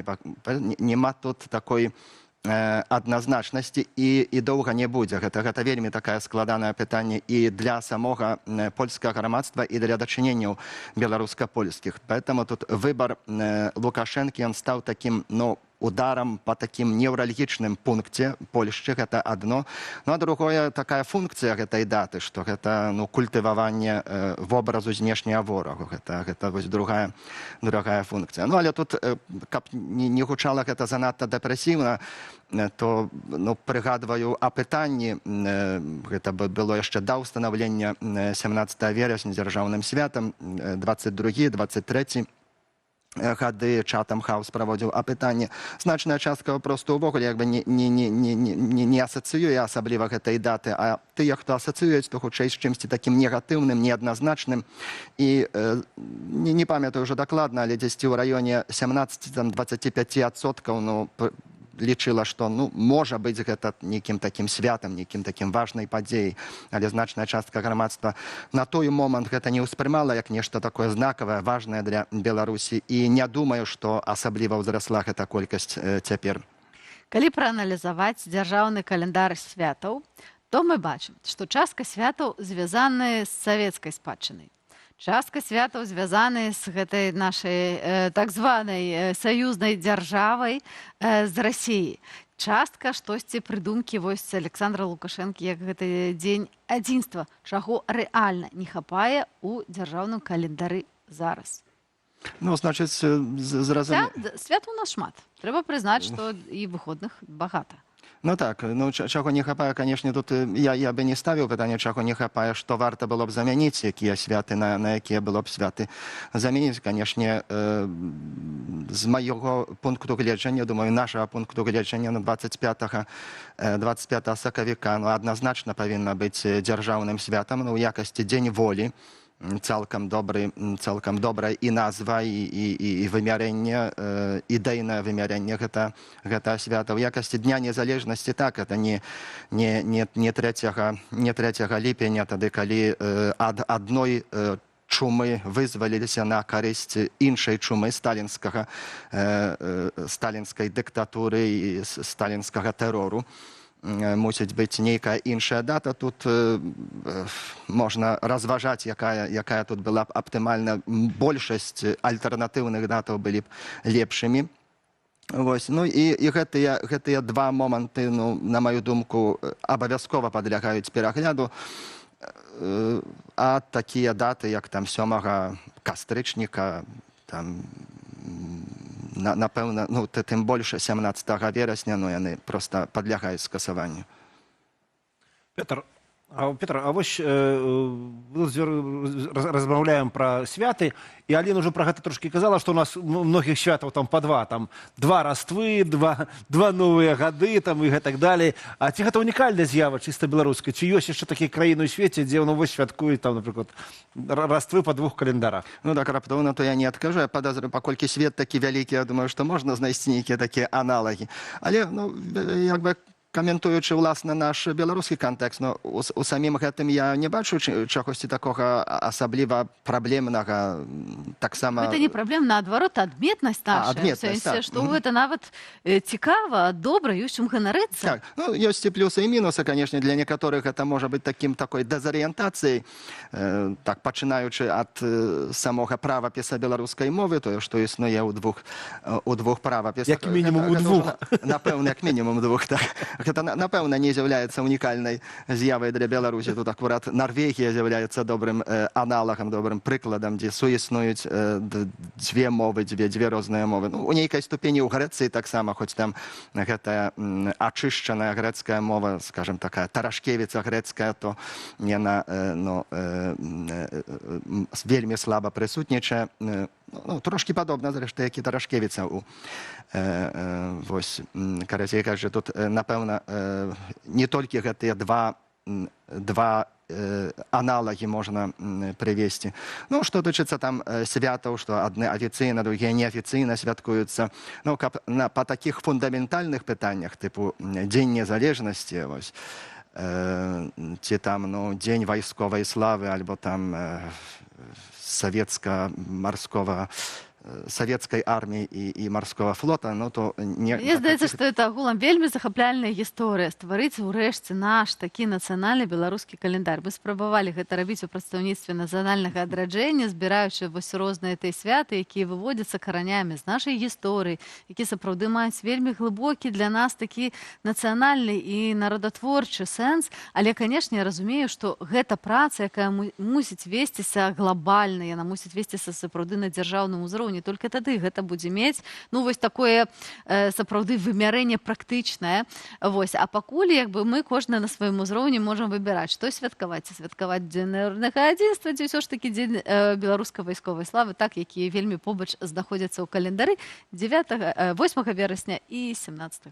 Дарэчы, мы тут перажываем, бывае, уцягвае дзяржава там лукашэнкаўская дзяцей у гэтае ўсё святкаванне гэтага афіцыоза. Я вспоминаю сваё дзяцінства савецкага школьніка. Мы святкавалі толькі тыя святы, которые лічыліся святам у сям'і. А ўсе астатнія гэта была такая шолуха, на которую мы не звярталі ўвагу, хадзілі там, салютавалі як піянеры, але ніхто з нас не вырас савецкім такім чалавекам, наадварот, антысавет. Там што быў дзед, который казаў: унучак, вайна пачалася 1 верасня, а 17 верасня саветы ударылі Польшчу. Петр Павел, якое любімае свято у вашай сям'і?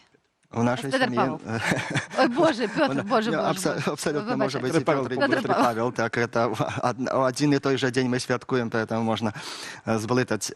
У нашай сям'і, калі казаць, уласна, пра сям'ю, то, напэўна, Божае нараджэнне і Вялікдзень. Так што, дарагія сябры, шмат што ідзе з сям'і, гэта самае галоўнае. Дзякуй вам велізарна, што прыйшлі да нас. Мы абмеркавалі такую важную тэму дзяржаўных святаў, мы шукалі сэнс, не ведаеце, знайшлі, прынамсі, спрабавалі. Святкуйце свядома, і тады ваши дзеці вырастуць сапраўднымі беларусамі. Абмяркоўвалі гэта з філосафам і палітолагам Пятром Рудкоўскім, дарагія сябры. Дарэчы, калі вы хочаце больш ведаць пра тыя падзеі, якія святкуюць улады Беларусі, называюць іх днём народнага адзінства, вельмі раім паглядзець сёння паўтор дакументальнага фільму «Фатальны загад. Вільня 1939». Фільм паказвае абарону Вільні ў 1939 годзе, аперацыю «Вострая брама» і польска-літоўскую супрацу падчас барацьбы з акупантамі. Нагадаю, што... Гэта можна ўжо сёння о 20:30 на Белсаце. Так. А мы зараз вам пакажам невялічкі кавалак гэтага фільму. 17 верасня 1939 года. Адна з найбольш трагічных датаў у гісторыі польскага, беларускага і літоўскага народаў. Падрыхтоўка савецкай агрэсіі супраць Польшчы 17 верасня пачалася, калі немцы напалі на Польшчу. Практычна з 1 верасня. Расейцы накіравалі супраць Польшчы амаль 1 мільён салдат. Як адбываўся захоп Вільні, шматкультурнай меккі нашых трох суседніх дзяржаваў. Сталін і Гітлер вырашылі аднавіць свае імперыі, якія яны страцілі ў час Першай сусветнай вайны. Вільня мела адыграць ролю прынады для літоўцаў, каб пасля захапіць пад свой кантроль усе прыбалтыйскія рэспублікі. Невядомыя старонкі гісторыі, што дагэтуль застаюцца незагойнымі ранамі. У Літве было інтэрнавана 15-16 тысяч салдат і афіцэраў і каля 30-35 тысячаў мірных жыхароў з Польшчы. Гэта былі людзі розных нацыянальнасцяў, палякі, габрэі, беларусы, і менавіта яны трапляюць пад савецкую акупацыю і падвяргаюцца рэпрэсіям. Саветы вывозяць іх з Літвы ў Расею з усімі наступствамі.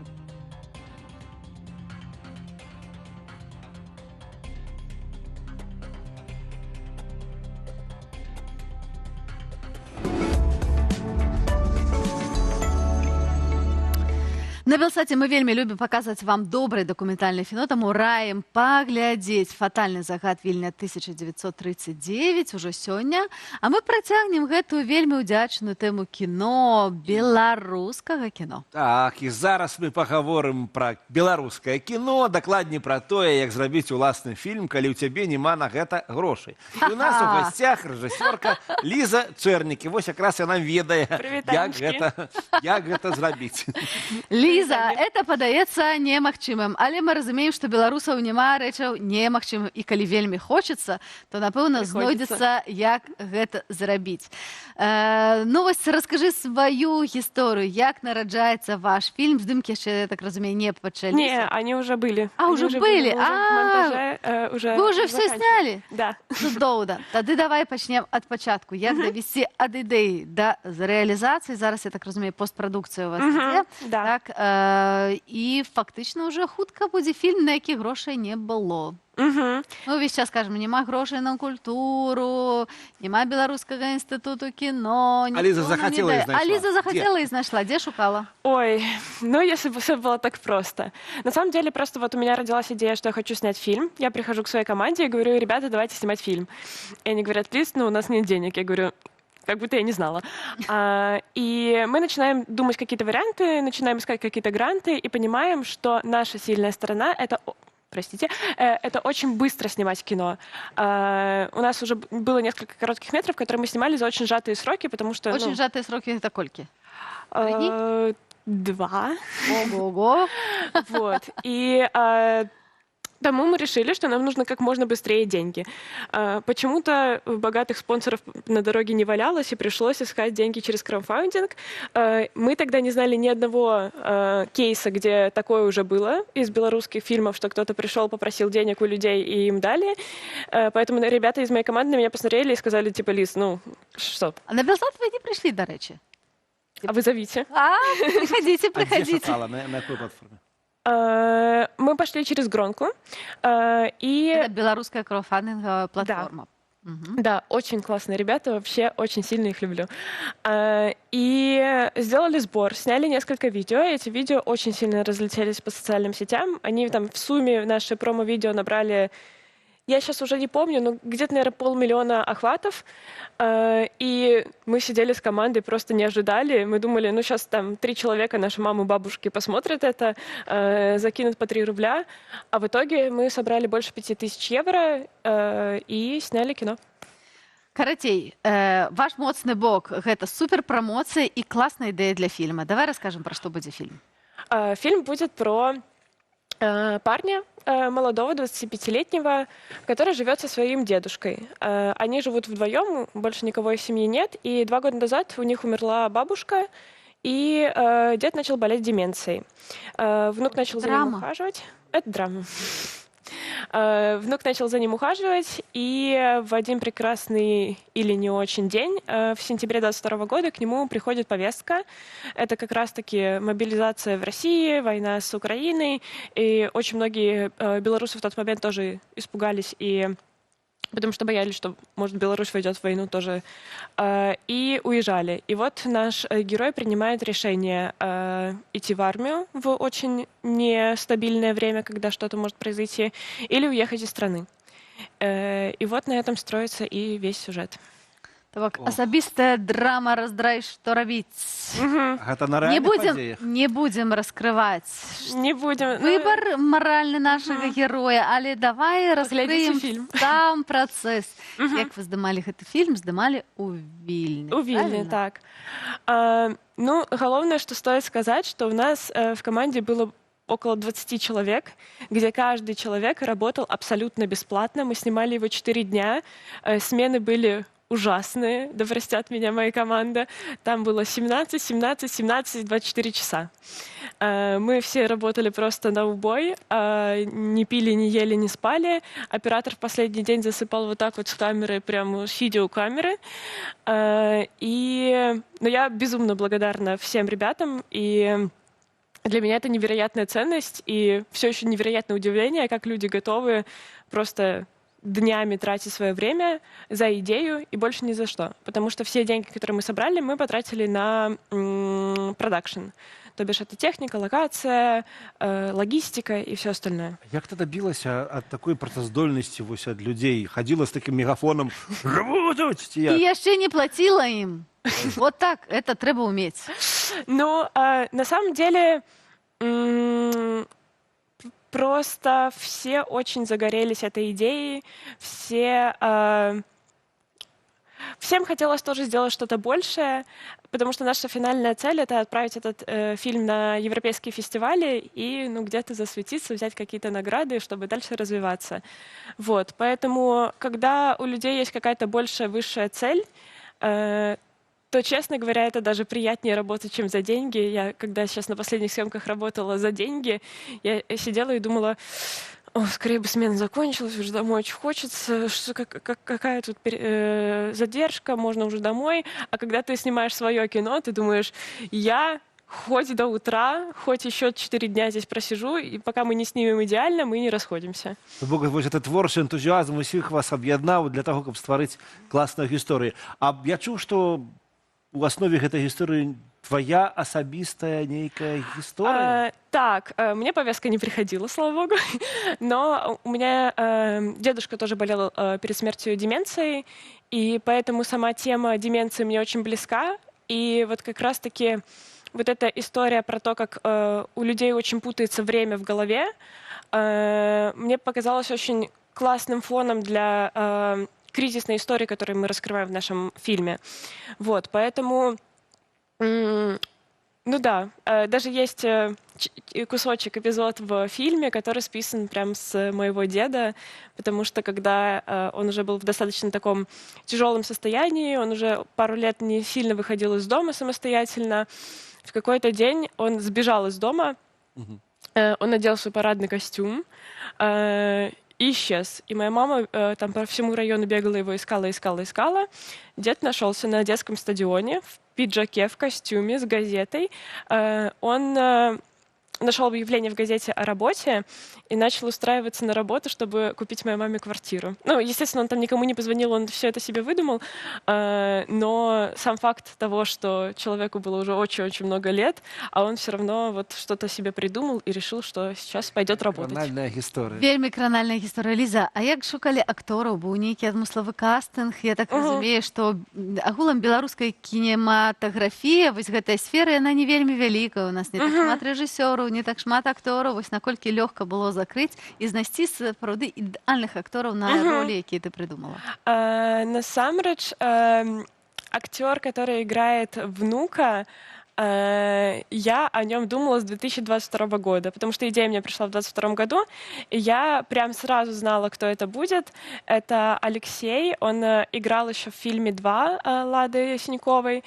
Я просто, когда увидела его в этом фильме, я подумала, все, я тебя хочу забрать и унести с собой.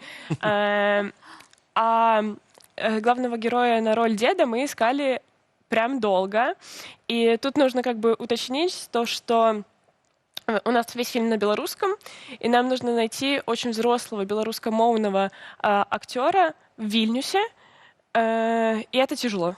Мы рассматривали варианты там привезти из Варшавы и так далее, но это все еще тяжело. Нам повезло, мы действительно много с кем общались и много с кем брали пробы и так далее. Мы нашли актера театра Юрия Щуцкого. Он много лет играл в театре в Литве, 50.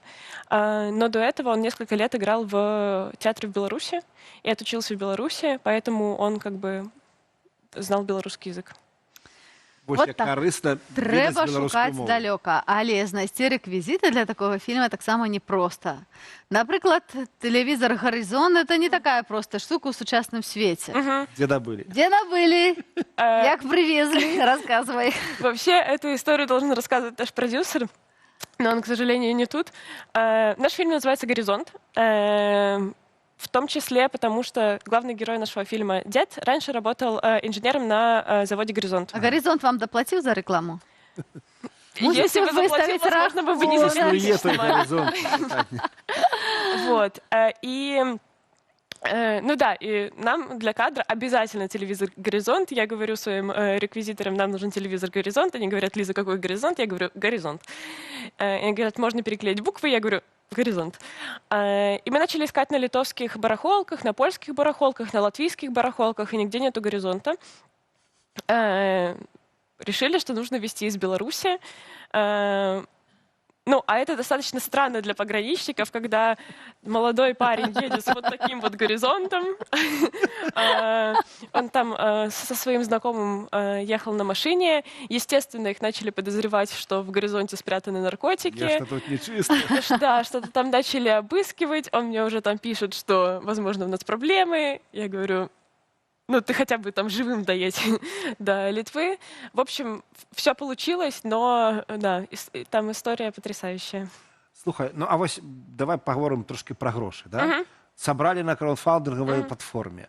Ну, а воля за 5000 евро, ну, вось, гэта нормально, ну, гэта хапае, каб зняць фільм. Якія тут выдаткі? Можа, люди сядзяць, я хочу зняць кіно, хай бы Ліза рассказала. Слухай, ну, мы-то ведаем, вось, як кажуць, там, миллионные бюджеты фильмов, здымаць фильмы реально дорого. Посадили реально поле кукурузы, продали зерны, потом еще и заробили гроши. А вось, ну, вот вы спросили, это нормально? Нет, это не нормально. Потому что, ну, как бы, если это кино было бы без нишек, с которыми мы договаривались с ренталами, без очень огромной помощи других людей, не только команды, которая прям присутствовала на площадке, и с оплачиваемым трудом каждого человека, что должно быть оплачиваемым, но этот фильм стоил бы 20 тысяч, не меньше. Нам очень повезло, потому что мы там дружим с ренталами в Литве, они уже нас знают, мы там много с ними работали, они нам делают скидки и так далее. Поэтому нетворкинг, как всегда, очень сильно помогает. И когда мы выложили наш пост про то, что мы собираем деньги, нам написало человек, может быть, 50 с разными предложениями помочь. От «если будете снимать в Варшаве, я вас накормлю шаурмой», Наши люди. Да, до там есть машина, я из Манчестера прилечу и могу вам привезти камеры и так далее, и так далее. Людей зачепила история, я так разумею, да? А вот нет. Мы даже первые видео не рассказывали историю, которую мы будем снимать. Просто сам процесс. Людей зачепило то, что вот молодые белорусы очень нагло решили, что они могут снять кино. Без денег. Значит, очень это просто вы такие обаяшки змогли свою вот это захопление кино передать, видать, вашим усім падтрымцы. У мяне такое ўражанне, што зараз у нас у беларускім кіно, пра якое часта кажуць, што яго няма. Зараз узрастае такая новая хваля, вось сапраўды такіх цудоўных з імпэтам апантаных рэжысёраў, прадусараў, якія гатовыя здымаць. Вось Ліза здымае, Кашперскі здымае, Палуян штосьці здымае. Карацей, людзі такой нейкі движ самі арганізоўваюць, і ўсё гэта без падтрымкі дзяржавы, што вельмі складана. Ўсё ж такі кіно гэта велізарны такі доўгі працэс. Ці вы вось думалі яшчэ кагосьці падключыць, бо таксама для таго, каб фільм быў паспяховым, каб яго прадаць, ці пракаціць нават па фестывалях патрэбная падтрымка, такая палітычная, лабійская падтрымка. Ці хтосьці вам дапамагае? Ну, зараз прям прикрепленного какого-то человека или команды нет. Я, естественно, там старалась расширять нетворк и знакомилась с режиссерами, продюсерами и так далее. Мне много очень какой полезной информации дали, и дали контакты, куда идти, как продвигать фильм, как его продавать на фестивале, потому что это вообще целая отдельная история, отдельная профессия. И я вот знаю, что некоторые режиссеры это делают самостоятельно, но я решила, что я буду делегировать эту задачу, потому что это прям огромный пласт работы.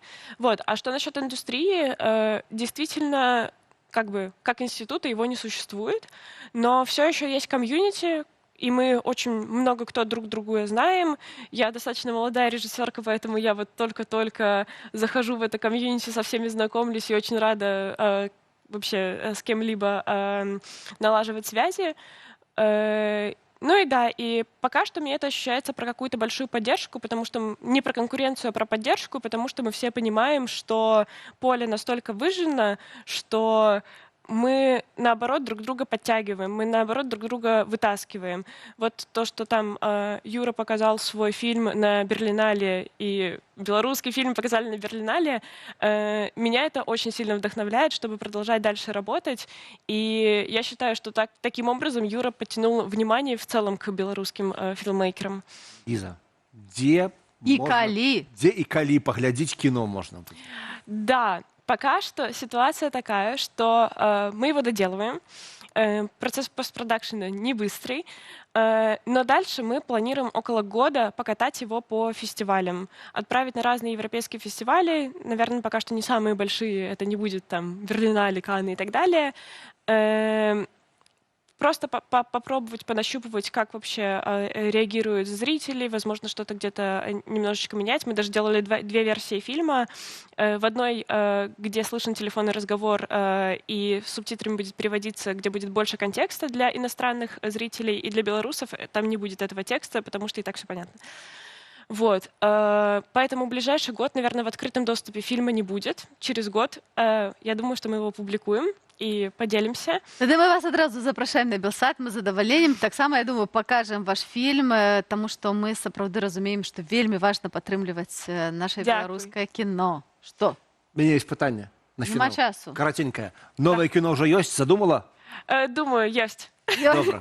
Вот они, наши молодые кинематографисты. Одну картину сняла, и она уже, домонтируя эту, уже думаю про другую. Лиза Черник, режиссерка и фундатарка Sort of Cinema Production. Дорогие сябры, падтрымлівайце маладых крэатыўных беларусаў, якія здымаюць кіно, якія заряжаюць нас неверагоднай энергіяй. Таму што вось прыемна паглядзець на людзей, якія ідуць да сваёй мэты, не гледзячы ні на што.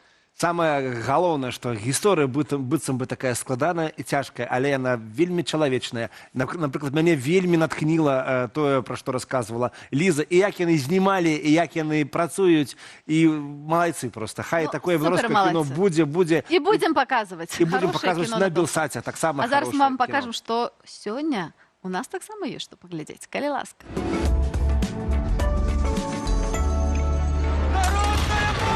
Адна з найважнейшых постацяў у гісторыі Польшчы. Стваральнік незалежнай дзяржавы. У Усюды казаки, шпиги и проклятая охранка. 15 лет каторги на Сахалине, лишение всех прав и пожизненное поселение в Сибирь. Дзіўная ваша Польшча. Ніхто яе не бачыў, а вы ўсё верыце, што яна будзе. Навошта нам тая незалежнасць? Калі адлучымся ад Расіі, прамысловасць упадзе, а з ёй і працоўны люд ад голаду. Лухта. Ты зусім з глузду з'ехаў. Эти газетенки должны исчезнуть из моего города. Раз и навсегда. Польшча зноў будзе, бо прыйдзе вялікая вайна, і Расія разваліцца. Хто гэта сказаў? Там адзін. Гэты?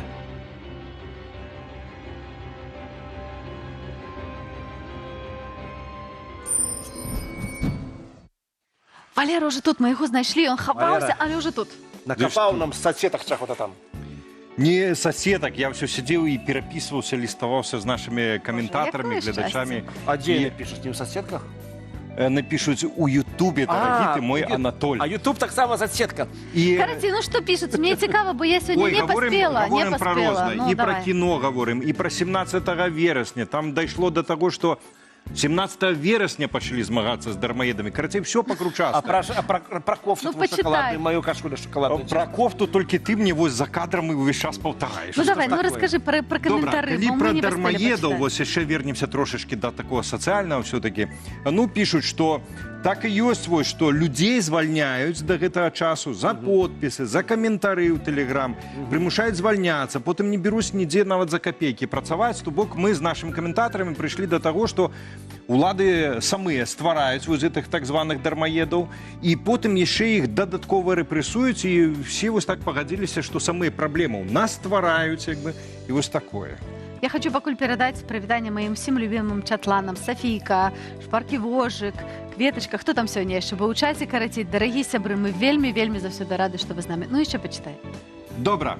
Яшчэ апошні, давайте. Галоўная добрая якасць нашай медыцыны, яна вылечвае ад жадання лячыцца, а годнасць у двукосці ўлады вылечвае ад жадання ў дзяржаве знаходзіцца. Прыйшлі да таго, што многія ў выніку з'язджаюць за мяжу. Дарагія сябры, але тым не менш Беларусь застаецца для нас найвышэйшай каштоўнасцю, правда? Вось тут у сэрцы. Абсалютна, заўсёды. Так, Анатоль? Так, і нават тыя, хто выехаў, здымаюць класнае кіно і жывуць, і перадаюць вам прыветы.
Этот Вован – натуральный кремлевский жмот. Денег нет, но вы держитесь. Ладно, сами прорвемся.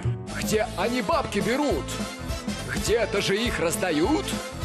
Баксы я там погляжу, ну просто реками текут. Ну вот она, хваленая Европа. Вокруг сплошные козлы.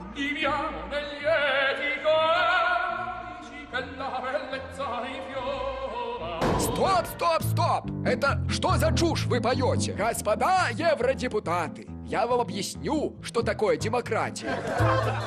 Сёння о 19:15 прэм'ерны жесточайшы мульт.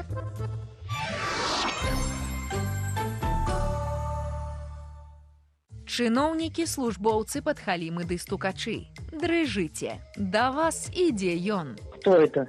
Паук это.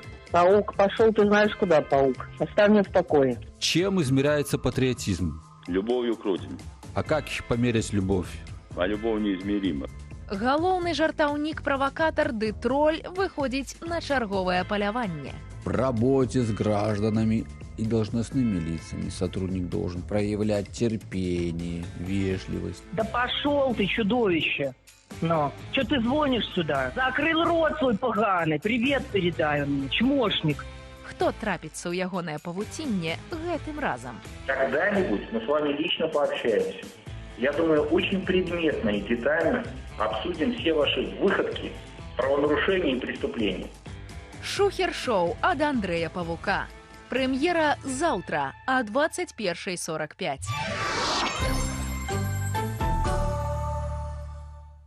Паважаныя гледачы, атмасфера вяртаецца ў новым восеньскім сезоне.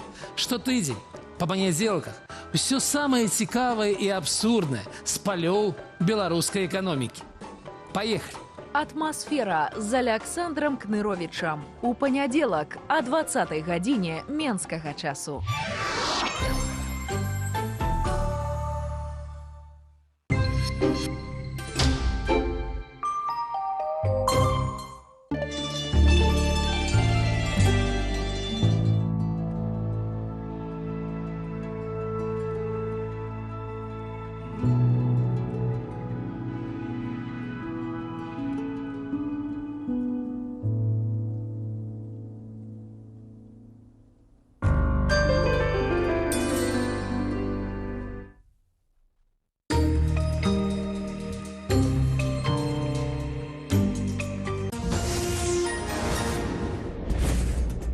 Субота 20 верасня. У эфіры выданне навінаў. Коротка распавядзём пра галоўныя падзеі на гэты момант.